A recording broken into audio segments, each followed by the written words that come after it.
Hey everybody, welcome to my channel, The Magical Solution. My name is Leilani. We are live here on Facebook, TikTok, Instagram, YouTube, LinkedIn, Twitch, all the places for our book club, for our little read along, right? Now, for those of you who are joining me on TikTok and a few other platforms that do not allow share screen, um, if you want to read along with me, if you want to actually see what I'm reading, it's best to head over to my YouTube channel at The Magical Solution so that you can see. But if you don't mind me reading to you and you're just looking at my face, that's cool too. Whatever you guys want to do. So, what are we reading? We are continuing onward with our book entitled The Harmonial Philosophy, a compendium of the works of Andrew Jackson Davis, who was a spiritualist, or he wasn't a spiritualist. He was a medium right before the spiritualist movement, just as it was popping off. He was a medium who wrote a whole bunch of philosophy, if you will, but very much in the metaphysics type of philosophy of his time. And a lot of his works, the majority of his works, are pretty much utilized as like the basis and the foundation of the spiritualist movements in America, specifically in New York. And so we are reading this book just to kind of get an idea of the foundations of this movement, because this book is a compendium. So it has bits and pieces from all of his works to sort of create a framework, to create a front to back framework of everything he had talked about, from cosmology to theology to the existence of multiverses to the land of the spirits to the anatomy of the spirits to, I mean, just anything and everything you can think of on from a spiritual level. He tried to address it in one way or another.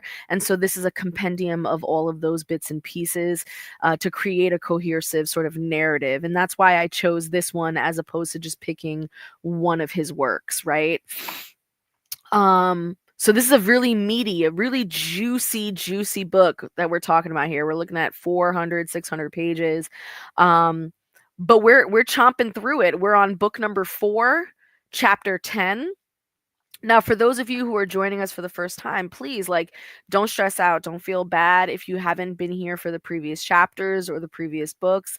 The way that these book clubs work is that I read to you and I also interject my personal interpretations of what's being read and how that fits in modern, spiritualist and spiritist movements. But for the most part, it's an opportunity for you to get inspired, to listen to alternative ideas. And then in the last 15 minutes, I open the floor up to questions, whether it be questions about the chapter that we just read, or it could be about spiritualism, spiritism, and espiritismo in general, like as a whole. All right. So let's get into it. Let me share screen. And again, if you guys want to see what I'm seeing, um, definitely head on over to YouTube at The Magical Solution to read along. So, chapter 10 is entitled The Language of the Summerland. The languages called dead have certain roots which push themselves up through the memory soils of the mind and bear fruit after death. Those who have passed on continue for a long time to speak the tongue of their earth life. Most people think that after death, all is different with the individual. There was never a greater mistake. There are no essential changes in the plan of ultimates. The final type of organization is the spiritual interior of man and woman. Both change after death. I'm sorry, both reason and intuition sustain the doctrine of no essential change after death. If man's body falls, In symphony with the chemistry and gravitation of the physical world, the spiritual man does not fall with it. Only the external casing is peeled off while the personal inmost goes onward, unchanged and individualized, to the summer land. In order to realize that the other world is truly a home in the heavens, we must grasp the naturalness of the afterlife. Before I move forward, I think it's important to kind of pause here for a second, right? So, like, he's making it a point to say, like, look, people don't just magically become different after they die. When we're talking about the dead, we are talking about slow, progressive change with the spiritual autonomy of the person, right? So the spirit itself is the thing that is also evolving and progressing and becoming more purified. And so when we die, we are still going to take with us many of the trappings, such as the way that we communicate, the language that we communicate in, our personalities, our likes and our dislikes. This is why, in many traditions, hi, divine sage, this is why, in many traditions that are ancestral based, this is why the ancestral practices hold dear to them, very much so, the the materialism of the practice, meaning, you know, the preferences of our spirits. Do they like this particular perfume? Do they like this particular flower? Do they like this particular food? Do they like this particular? We do this for our ancestors in our ancestral practices because we know that this slow, gradual, progressive change that they are going through is not going to happen overnight, and there's still going to be many pieces of them that will remain, and those will be their personalities, their preferences, their languages, etc. As the spirit continues to purify, they will begin to shed these earthly material desires. But until then, the ancestral practices of working with them and partnering with them and being co-creative, you know, uh energies within your life, is that is the way in which we honor them, right? um yeah, so I wanted to kind of make that clear, like, that he's pointing this out in the reading. Okay, all right, let me move on. Sorry. Okay, so earthlings will not be orphans or strangers in the Summerland. I must know and recognize my acquaintances, and they must recognize and know me, or immortality is nothing. Now, the after existence opens before us as a continuation of individual progression in another mansion, another story of the same house, eternal in the heavens. The heavens are not remote. The Summerland is neither more nor less in the heavens than is the earth on which we at present reside. The mind of man is stationed over his visceral organs, but it maintains a constant communication with all parts of his body. In like manner, the second sphere, which I'll talk to you guys in a second about, the second sphere is so situated with reference to this that Earth, I'm sorry, is so situated with reference to this earth, there we go, that we float under the constant inspection of its population. The earth is analogous to an organ in the physiology of the sidereal system, and the celestial brain, which is the Summerland, crowns all that system, just as the mind of man covers and crowns the different organs within the trunk of the body. Okay, so when he's talking about the second sphere here, remember what we talked about in previous chapters, right? The central sun, the center of the cosmos or the Milky Way or the universe, whatever you want to envision it as, is considered the ultimate unified state where God consciousness exists and you will eventually return to. That your progression as a spirit is ultimately your ultimate destination is the unified field. In the meantime, you are progressing through these quote unquote spheres, these spheres that are, or the planets that are revolving around the sun, right? Now these spheres have certain qualifiers within each. There's like 3 or 4 qualifiers within each that you must pass through with every incarnation until you get to the next sphere, so on and so forth. There are 7 spheres altogether, with the central sun, the central unified sphere, as being the 7th. The outermost sphere, the one that's furthest away from the sun, the one that's furthest away from God, if you will, is the first sphere. And then the second moves in closer, the third moves in closer, the fifth. And he talks about this in all the previous chapters. He talks about the different entities that live in these spaces. He talks about what these planets are made out of and what they're the majority of the food that is eaten there. Like, he goes in on these, on the basically the landscape of this celestial universe, if you will. And so we talked about that in previous chapters. So here, he's trying to emphasize this fact that the mind, your ori, your higher self, the spirit that resides in the head, if you will, is likened to the central sun. It's likened to the God of this cosmos, of this reality. And that everything, and we've talked about this in previous chapters, that everything that emanates from the central sun all the way out to the sixth sphere, or the first sphere, if you will, is something that is for the betterment of those things. It is information, it is commands, it is whatever is needed for the occupants of each sphere to evolve. And the same thing in reverse, because we talk about the electric current and we talk about the magnetic current, right?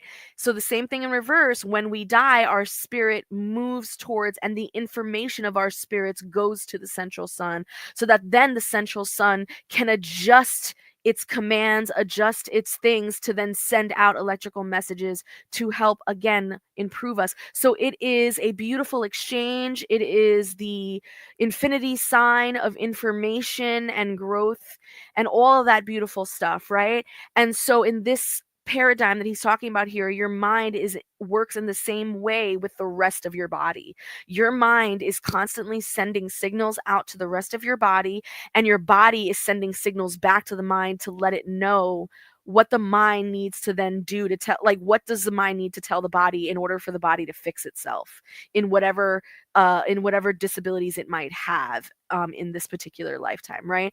So that's what they're talking about here, and that acuteness, that awareness is going to become more refined as you move into each sphere, because all the good that happens in the previous sphere gets taken with you into the next sphere and becomes more perfected and more good. What is not good and what is dense and part of the previous sphere is shed away with the body. Okay, so hopefully that all makes sense. I kind of did like a condensed version of the previous chapters just now. Okay. Now, perfected earthly languages, because we're on languages of the spirit of the Summerland right now. That's the title of the chapter. So let's get back into it. So perfected earthly languages carried to their ultimates become the language of the other sphere. But education still sways mind and thought. The second language used in the higher world is the language of music. Truth and beauties of science, high and glorious lessons in celestial principles are communicated by means of symphonies, melodies, songs, hymns, anthems, and chants. This wondrous music fills the whole heaven and awakens echoes among distant planets. And when the stars are summoned to enter the orchestra and make the magnificent chorus full, then earth itself seems to vibrate responsively to that grand harmonious beat which converts the universe into a harp of infinite perfection. The third language used in the higher worlds is what we call here the language of the heart, and more properly, the language of emanation. Every private affection throws out an atmosphere. Whatever your predominating love may be, it emits an atmosphere which winds itself about your person. When the temperament is fine, sensitive, susceptible, the odor and influence will correspond. Time out. Time out. We need to process this, cuz this is gems being dropped on gems being dropped on gems being dropped. So let's take a minute, cuz it's yummy. It's juicy. Let's take a minute. So we have our language, right? Which is whatever language you speak here on earth. Whatever your local cultural language is, right? And those languages are imperfect by their very nature because it is not universal, right? So when a language becomes separatist, when you are unable to understand someone by what they're saying, vice versa, the language is imperfect, right? And so when we're talking about the language of the Summerlands, or the language of heaven, if you will, we are talking about three very perfected states of earthly languages, all right, that we can experience here on earth, but only from a very distant way. And I'll explain that to you in a second, right? So the first language is music. The second language is what the fuck did he say it was? The second language was, so the first one was human. The second language is heart. And oh, okay, so it's just the two. Okay. So these are the two languages that we can experience here on earth, but that are also languages of the central sun, heaven, God, whatever, right? But the language of God, or the unified field, is perfected. It's purified. It's in its ultimate state. It is all of pure potentiality in one. Whereas music and heart here as a language, we can only scratch the surface of and emanate and try and be perfect. And the goal is to do that. See, like, I get really tight when people say, "Oh, we should stop aiming for perfection." Bitch, then what are we doing here? What are we doing here? If we're not aiming for perfection in whatever it is that we do, whether it's art, whether it's language, whether it's loving one another, whether it's doing your job, whether it's taking care of your elderly, if we're not aiming for perfection when we are doing those things, then what the fuck are we doing? We're half-assing it? We're just moving through life like a zombie? So, like, to me, that gets me kind of tight. But essentially, what is being said here is that music is a language that, when you try your best to emanate from a place of love, okay, from a place of understanding, compassion, whatever you associate with the unified field, with God, with whatever, that you essentially can transcend the barriers of the different fields, almost like a shortcut, and imbue the current between you and God with a language that is understood by both you and God, right? And the same thing with the heart. So the heart emanation is another language that they talk about. Now the heart emanation, what they mean by this is that when you are vibing from a place of love, when you are moving and actively engaging life from your heart, from joy, okay, it creates a radius within your auric field. It fills your auric field with light, with literal light. Bitch, if you are doing something that you love and someone turns off the light, you will glow. I said what I said. You will glow. And for those with eyes, they will see it, right? And so that's what they mean about the emanation and this heart work that we're talking about here. And And what they're saying here is that this emanation is another type of language that you and God can commune with each other. You speak the same language. Why is the heart language and the emanation so important? Because it's number one, it's less tangible than music. So like why is it more important? What makes this so interesting? What makes it interesting is that it likens you to the unified field. Because remember, the unified field or God or the summerland or heaven or whatever you want to call this space of divine consciousness, the space itself, the existence of it as it is an emanation. So by doing this, you are likening to the work of spirit. You emanate light in the same way that God emanates light. Does that make sense? I hope that makes sense. I hope that makes sense. Okay, let's keep it moving. So, every private affection throws out an atmosphere, right? So, we're still talking about the language of the heart. Whatever you're predominating, love may be, whatever you are predominating, love maybe emits an atmosphere which, why? Oh, I already read all this. What am I doing? Temperament is fine. Okay. Actually, I did want to stop. The reason why I stopped here is because of this last sentence, actually, now that I think about it. So, this is an interesting little tidbit here. This is a little bit of esoteric knowledge that I'm going to drop on you. Okay. So, this little sentence here, it says, when the temperament is fine, sensitive, and susceptible, the odor and influence will correspond.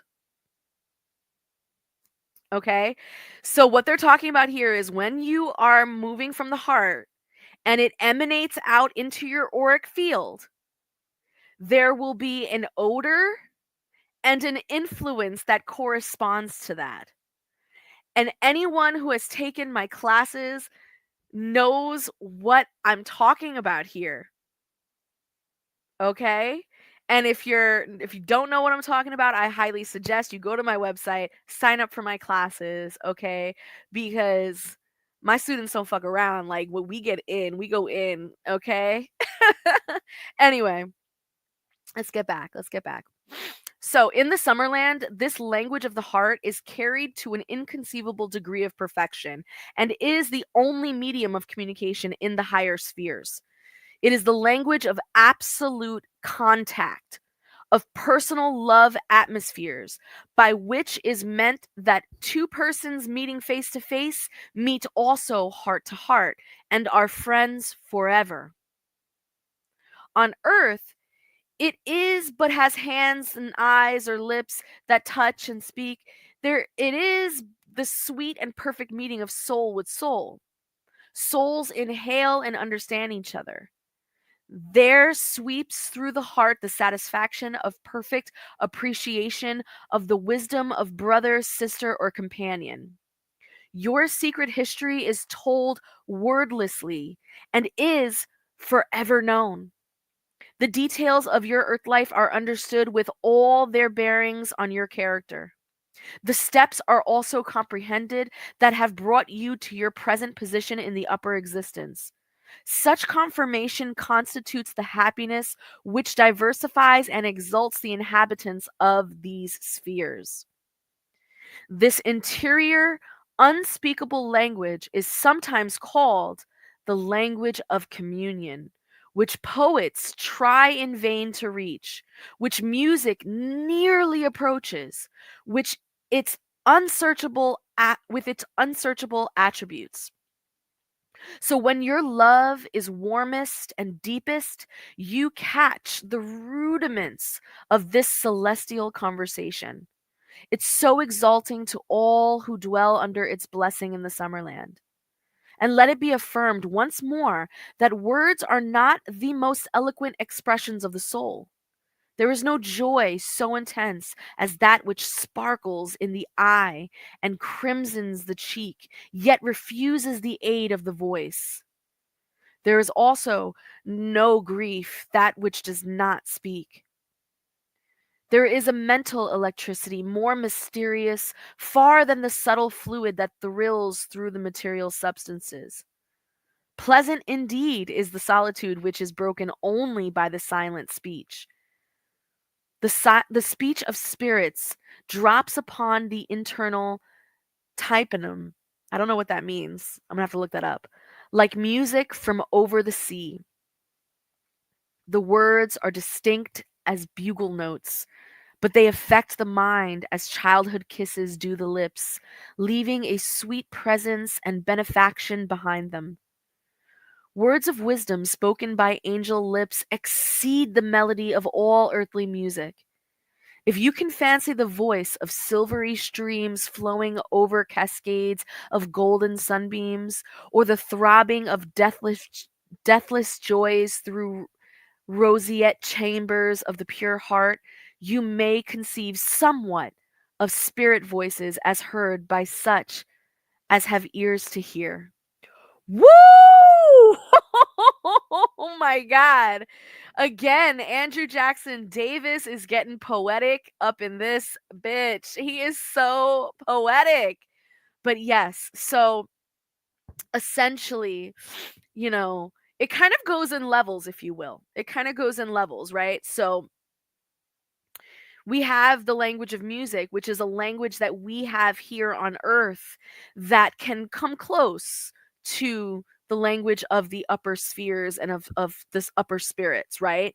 And we know this to be true because all art does that for us, right? Music, painting, sculptures, things like that. But music specifically is really where the magic happens, right? But then we get into discussing the languages of the upper spheres, and they become more refined. Even the music aspect of it becomes more refined.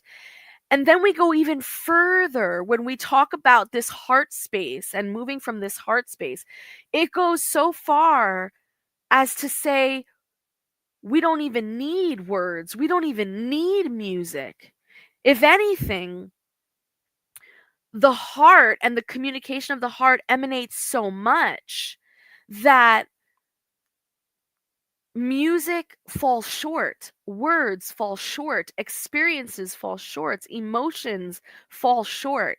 Nothing can compare to this emanation of heart to heart when souls meet each other or when they're in these upper spheres communing with each other. And it's the same thing that happens when we have spirit guides from these upper spheres. This is why so many of us who talk about our highly elevated spirits, we talk about this like overwhelming presence of love, this overwhelming presence of joy, this overwhelming presence of comfort and warmth and like it and it's speechless. It leaves us speechless. It leaves us, and sometimes we can't even speak. Sometimes all we can do is hear choirs and symphonies in our mind's ear, in our sixth, the clair audience. That's all we can hear in conjunction with the overwhelming love and hug and warmth and all that. And that's all we can describe it as, is just like a symphony of just amazingness, right? So that just goes to show, whereas when we're dealing with energies of lower vibration, there isn't this feeling of love. There isn't this, they may have love for you, but they are still functioning in their current state of progression, which is not perfected. And that's fine. Many of us have so many spirit guides, so many ancestral guides who are still on their journey of progression, but they are further along and they have love for you. So they're going to give you advice and they're going to give you what they know. But discernment still needs to be used with them. Whereas when you're dealing with these higher level energies, discernment is unnecessary because their presence alone is validation, because all you feel is love and joy and safe and all of that. There is no other thing that is in that presence. Um yeah, like that's pretty That's pretty intense. That's pretty intense. Okay. So we know not how radiantly beam the countenances of those who converse wholly in the language of the soul. It is the most expressive and least demonstrative. The most expressive and least demonstrative. Do you hear that? I want you to hear that with your spiritual ear. When you are dealing with higher level spirits who communicate soul to soul, heart to heart, you are communicating with an entity who can express anything and everything without demonstrating anything. They don't have to put on a show. They don't have to do shit for you. Just their sheer presence will let you know exactly where they stand, exactly who they are, and exactly what their intentions are. Period. There's no questioning. The griefs and cares of the heart, its fairest flowers, its saddest expressions, trembles together in the crystal chalice of pure speech. The voice of a spirit is like the spirit of truth, most eloquent when manifested in deeds, for thus do highest intelligences communicate their thoughts to those beneath them. Whew. The universal speech of spirits is an elemental outburst of the internal, a language of thought and feeling taking the form of that language with which the guest is most familiar. So again, here we are again. Here we are again. I've been saying this for years. Okay? When a high level spirit is communicating with you, you will understand them. They will speak to you in your language, in your best understanding, because they are for your growth. A spirit that is still attached to their journey of progression will only be able to speak in their language, forcing you to have to go look it up, figure it out, speak to someone else to get a translation, blah blah blah blah blah. There are so many obstacles in the way to get the message. That's not your fault and that's not their fault. It's just where they are in their progression. Eventually, they will shed their material desires, including their local languages, and they will move into a universal language of love, a universal language of soul to soul. Does that make sense? All right. And when they communicate with you, they will communicate you with your best interests at heart to make it so that you understand the message. There will be no confusion. There will be no discernment necessary. There will be no interpretation necessary. Okay. So, for example, on entering the land of the spirit, the native Portuguese will imagine that those with whom he converses speak only in his own language. Okay, so here we go. Here we go with some of the we're going to probably get into some racist shit right now, most likely, because let's not forget who was writing, when they were writing, and all that good shit. But I'm going to stay open-minded. We don't know what he's about to say, but let's see. Okay. So, for example, on entering the land of spirit, the native Portuguese will imagine that those with whom he converses speak only his own language. The modus loquendi must be universal in the other sphere. It takes the form of any tongue and so establishes immediate fellowship, whatever the nationalities on the earth.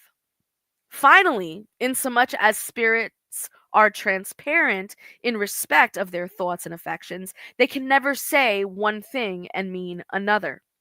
So, in this particular example, what Andrew Jackson Davis is discussing is that when someone dies and they're on their journey of progression, they will assume that when they go to their quote unquote next life or their little summerland or their little afterlife or whatever, they will assume that everyone will speak their language, right? Their local language. Or at the very least, they will assume that when they are speaking their local language, that they will be understood, right? And the point of the matter is that what Andrew Jackson Davis is saying based on his observations and mediumship is that when they enter these realms have an automatic rule that a universal language will be spoken. So no matter what language you're speaking, it will immediately be translated into whatever language the person who is receiving that information speaks.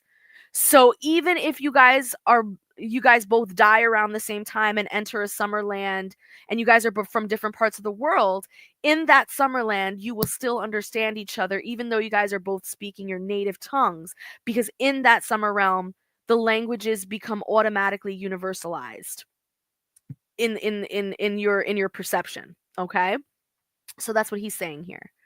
And what this does is that it helps the spirits to automatically create fellowship with one another because the barrier of language is no longer there. Okay. All right. We are on the next chapter, which we're actually done because oh no, we're not, because I started at like 8:30 almost. But what I will do is go back and read the como se dice, the footnotes, because the footnotes always have something informative to kind of bring to awareness. So let's see. So this first footnote says here that the question is, how do spirits converse? Like, how do they? Hi, socialites. What book is this? So the book that we're currently reading is called The Harmonial Philosophy, which is a compendium of all the books written by Andrew Jackson Davis, who was a medium in the early 1800s in New York. And his works are the foundations of the spiritualist movements that later became the Spiritist movements and then later became the Espiritismo movements and so on and so forth. So that's what we're reading right now. But right now I'm doing the footnotes. And if you hear my dogs in the background, I'm so sorry. They're being sassy. Okay. So the question is, how do spirits converse with one another? It is answered by saying vocal discourse is an invention of intellect. Speech is spiritual only when it flows from the innermost emotions. For these feelings, there are no possible sounds, and there is no written language. This is presumably on the ground that language is, in Davis's terminology, an element of spirit, an idea, and a principle which is as boundless as nature's empire.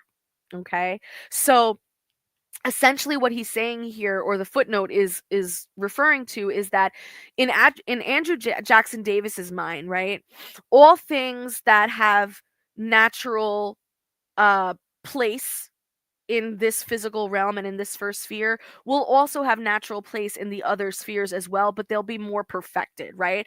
And so since language is one of those things that we have, that we utilize to commune with one another, then there must be language in these upper spheres, and those languages must imply something, right? Must come from somewhere. Now, in the physical 3D world that we live in the first sphere, our language is based on intellect, according to Davis, right? It's based on what we came up with, right? Whereas in the second sphere, or maybe the sphere after, the language might be based on emotions and what we're feeling. In the next sphere after that, it's going to be based on, our spirit, our soul, or whatever, like that's kind of like where his mindset is headed as to where he understands language to be in these spaces, right? Let's see. It is said in another place of Andrew Jackson's writings that the inhabitants of the second sphere, and it would seem that the statement applies generally and not to a particular department or state, but they do not converse vocally, but immerse their thoughts in one another by radiating them upon the countenance. Thought enters the spirit by a process of breathing, or is more correctly introduced by influx, according to the desires of those conversing. So, in the second sphere, what he's saying is that Andrew Jackson Davis believes that that we communicate through emanations of the heart.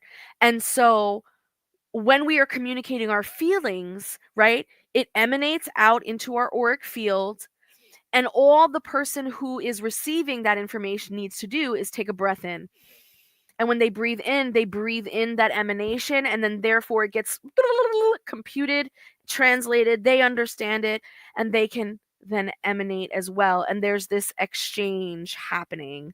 So that's what the cliff notes, or not the cliff notes, the little footnotes are helping us to understand a little bit better.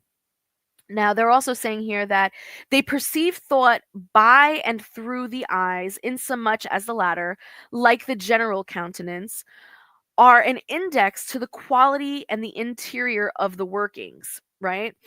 It is added that they appear also to hear each other converse, but it is owing to a previous knowledge of sound by which words are distinguished and their meaning apprehended. The hypothesis is, however, that intercommunication is not vocal, from which it follows that there are no sounds, and Davis is probably failing to express his real meaning. The kind of language intimated is apparently that of a man at the beginning of his physical evolution, for which it should be mentioned that according to an incidental testimony, that's not right. That doesn't sound like it. For which it just stops there. That's really strange. So let me go back and make sense of this since it stops midway.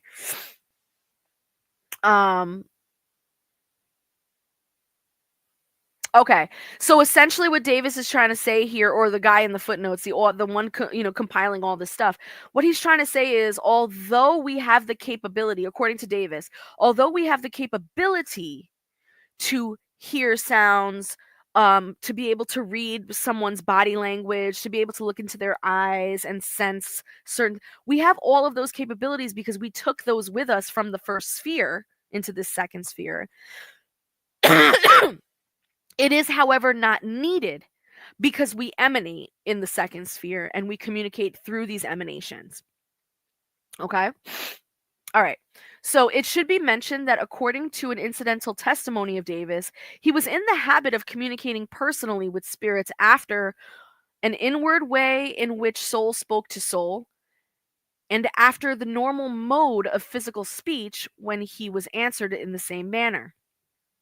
Okay, that's cool. Now, the reference is to intercommunication between disembodied spirits and those on Earth. Later on, it is the communing of disembodied spirits with one another. That actually is an important thing to bring up, actually. So in the first part of this chapter, right, they talk about language as in local language, that we communicate with each other with local language, right? And that art, specifically music, is the language of us communicating with disembodied spirits, right? And this makes a lot of sense, especially when you're dealing with those of us who work in with our indigenous practices, right? We know that sound and music is the way to call our spirits in and to give and receive messages. We can do this with singing and chanting. We can do this with bells. We can do this with drums. We can do this a lot of different ways, right? But the point is to create a rhythmic sound that is pleasing to everyone and the spirits, right?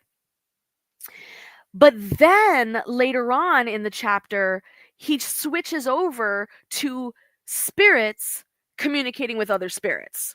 And that, my friends, is the language of emanation in the heart, the language of communion, soul to soul. That's their form of communicating with one another. Okay.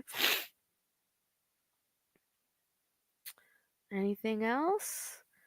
All right. That's it for the footnotes. What time is it? It's 9. Perfect. So now we're going to leave the floor open for questions. How is everyone feeling? How was that chapter? And if you don't have any questions about the chapter or the book in particular, you can ask questions about spiritualism, spiritism, espiritismo as a whole. But yeah, there it is. There it is. How are we feeling? Let's talk about it.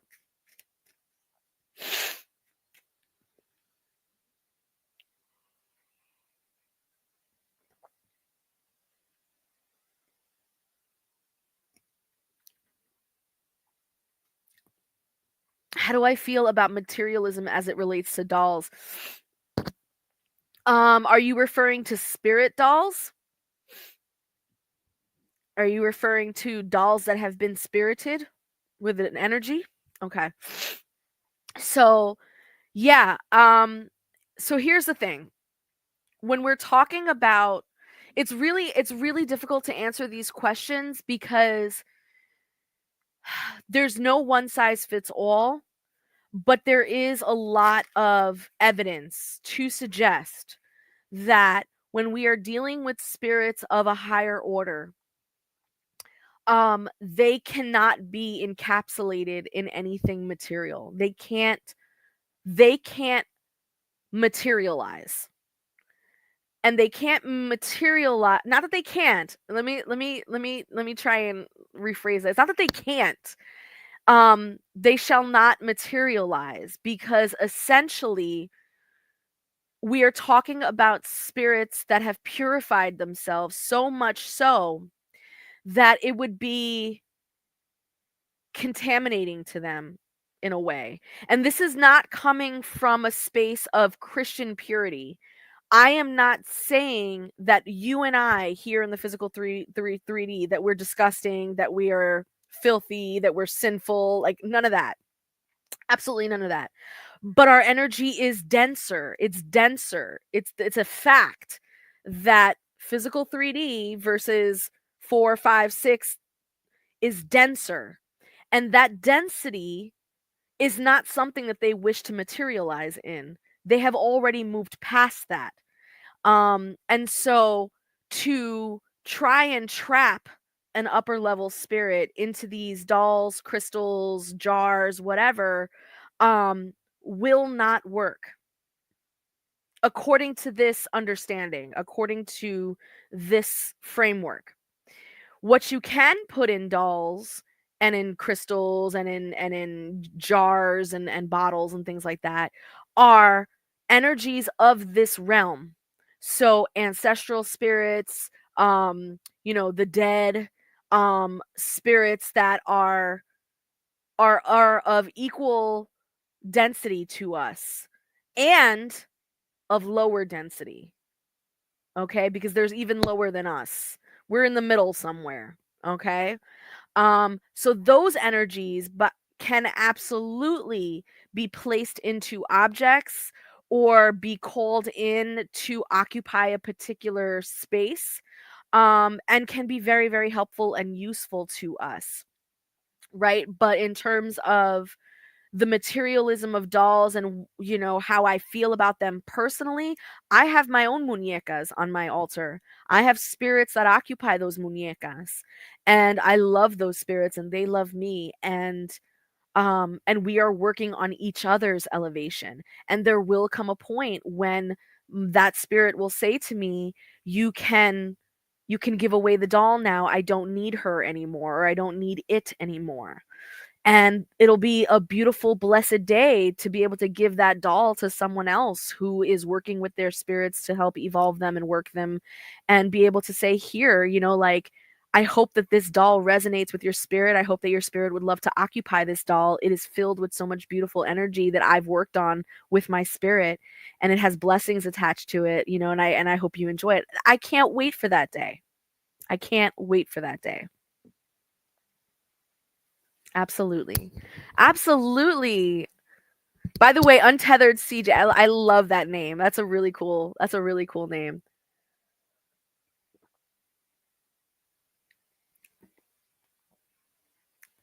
Yeah, you'll notice that, as you work with your spirits and as you move them up the ladder, they need less and less. They really don't need much. They really don't need much.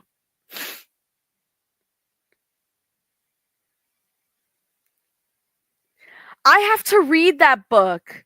I've heard about that book. I have to read that book. Absolutely. Thank you for reminding me. Thank you for reminding me. I have to read that book. I've heard wonderful things. Hey, that could be something. That could be part of our next book club. I always take suggestions. You guys let me know what kind of spiritual books you guys want me to read.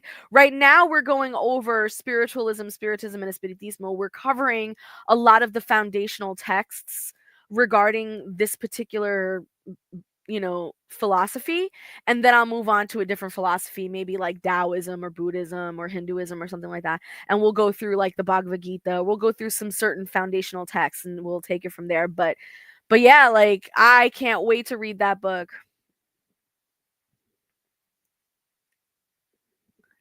Social lights, word? Okay.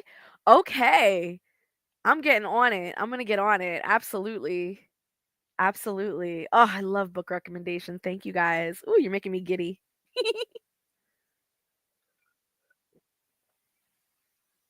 Absolutely. Okay.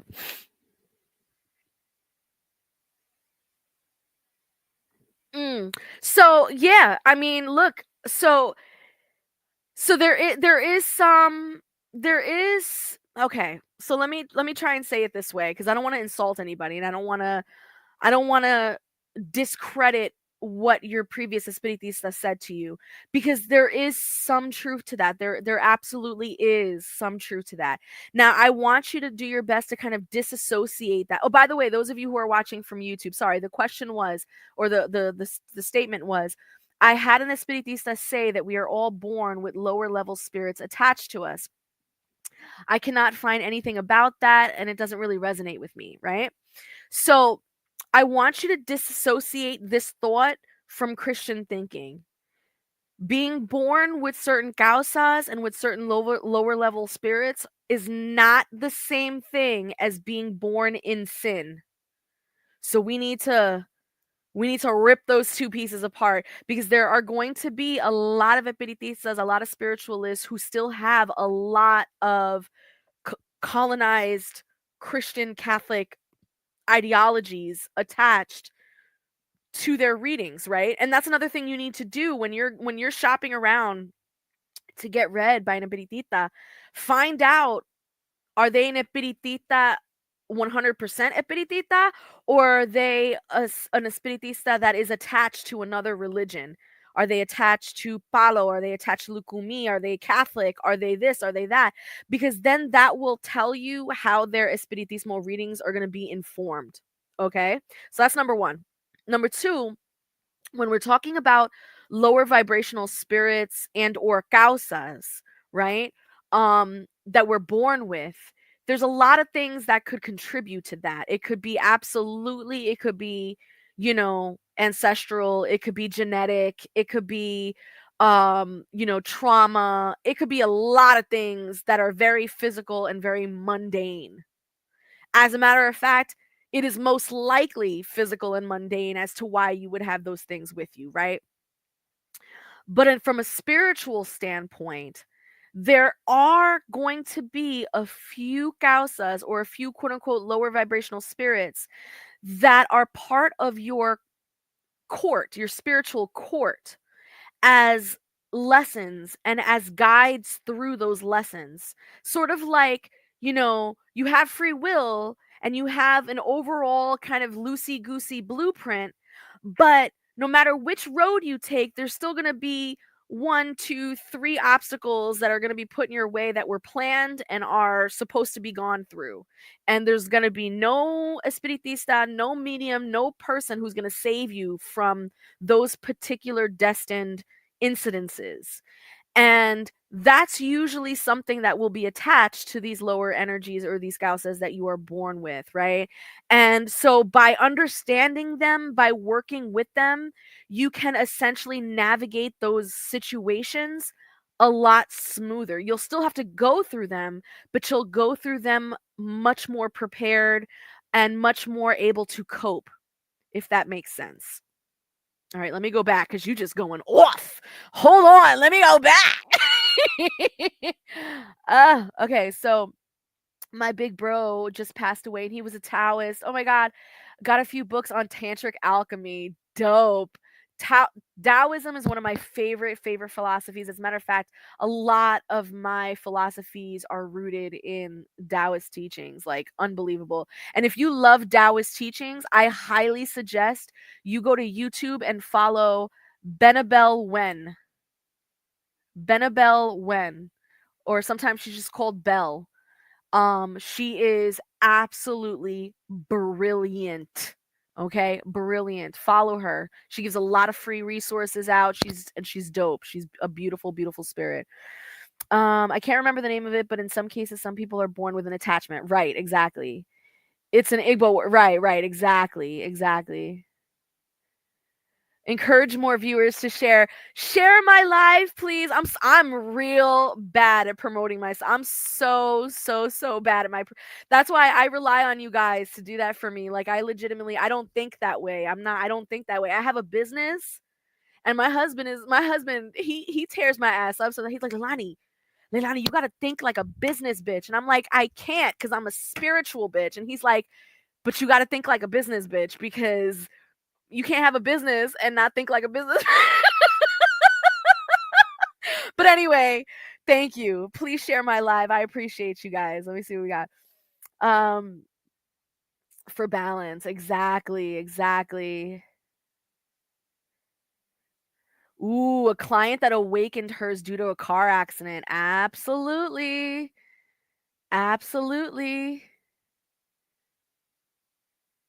You're a daughter of Ogun. Oh my gosh, that's so he so I have zero license to speak what I'm about to say right now. But the little bit that I do know, I am so in love with Ogun. Like, I am so in love with him. Like, that's like, you know what I mean? I don't know. I don't know what I'm saying. I don't know what I'm saying, and I hope you don't take it as an insult. But just from the little bit that I do know, mm, absolutely. And you just found her on Friday. See, divine timing. We find each other.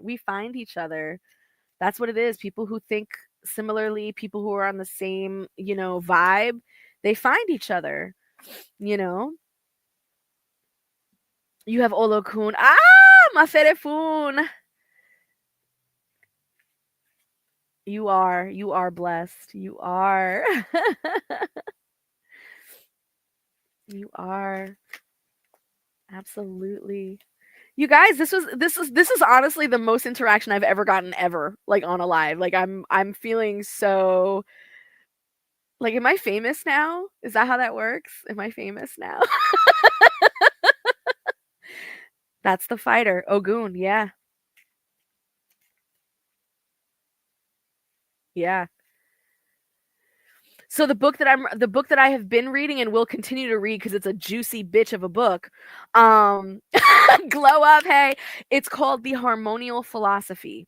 Okay? It's a compendium of the works of a medium from the early 1800s named Andrew Jackson Davis, and all his books are considered the foundational books of spiritism, and espiritismo. And so I'm reading his stuff because we're kind of on that topic. So we've done the Alan Kardec books, we've done some Chico Xavier. Now we're on Andrew Jackson Davis, and I'm probably going to do another Chico Xavier as well too, because people really liked his books, and so I think I'll pick another. I'll pick up another one of his, because he wrote like 400 books, and your girl is not going to read 400 books of Chico Xavier. If you want that, no. Then someone has to pay me, okay? Someone has to pay me at that point. Ay, Dio. But yeah. So let me get out of here, because it's already 9:15 at night, and I'm an old lady. I have an early curfew because I wake up stupid early in the morning to do my spiritual stuff. So let me let y'all go. I'm going to go spend some time with my husband and with my little puppies. But I appreciate you guys for hanging out in my live, for interacting with my live, and for sharing. I have to read DeLawrence. DeLawrence, ¿qué es eso? ¿Qué es eso? Tell me that, or send it to me in a message me. But yeah, I appreciate you guys. Bendiciones, mucho luz y progreso y amor. Um And yeah, like, comment, share, subscribe. Let people know that I offer classes. I have a YouTube channel. I give out free materials. I have a newsletter that gives out free materials constantly. Um, I'm doing what I can for the community in the little way that I can. Because your girl, she has a full-time job. She's a wife. She's a puppy mom. Like, she got shit to do. I got my mentees. I got my spiritual clients. So what I can do is I can offer online safe spaces for people who cannot get to me in person, because I know that the need is there, and I know that what I have to offer is exceptional because I've been doing it my whole life. Um, but yeah, that's it. That's it. Mwah. Thanks, guys.